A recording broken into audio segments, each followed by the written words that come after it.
আমার নিজের লেখা কবিতা। বিকেল বেলা হালকা বৃষ্টি, বইছে মাতাল হাওয়া। এই আবহাওয়াতে কত মানুষের কত কিছু পাওয়া। আমার ওড়না উড়ছে বাতাসে, উড়ছে মাথার চুল। শুধু আমি একলা আছি, এটাই আমার ভুল। চারপাশে সব জোড়ায় জোড়ায় গল্প করে কত। আমার বুকে একাকিত্ব বাড়ছে ক্ষতের মতো। কেউ নেই তো হাতটা ধরে বলবে ভালোবাসি। কেউ তো এলো না মুছিয়ে দিতে চোখের জলের হাসি। এই বৃষ্টিতে ভিজছে আকাশ, ভিজছে আমার মন।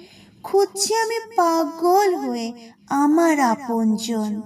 কাকে দেব এই রূপ আমার, কার জন্য এই সাজ?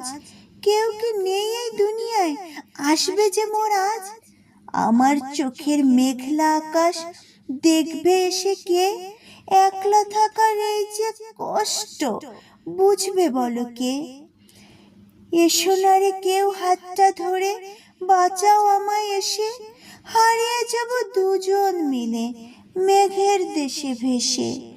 বুকের ভেতর মেঘ জমেছে, চোখে শ্রাবণ ধারা। তোমার অভাব প্রতিক্ষণে আমায় করে তারা। এত বাতাস তাও কেন ভাই বুকটা হাহাকার। প্রেমের নদী শুকিয়ে গেছে, নেই তো পারাপার। জানালা দিয়ে তাকিয়ে দেখি ঝরছে ফোঁটায় জল। মন বলে আজ আসবে তুমি, ভাঙবে চোখের জল। কবে হবে আমার বুকে সুখের একটু আলো? একটা মানুষ আসুক না রে, বাসুক আমায় ভালো।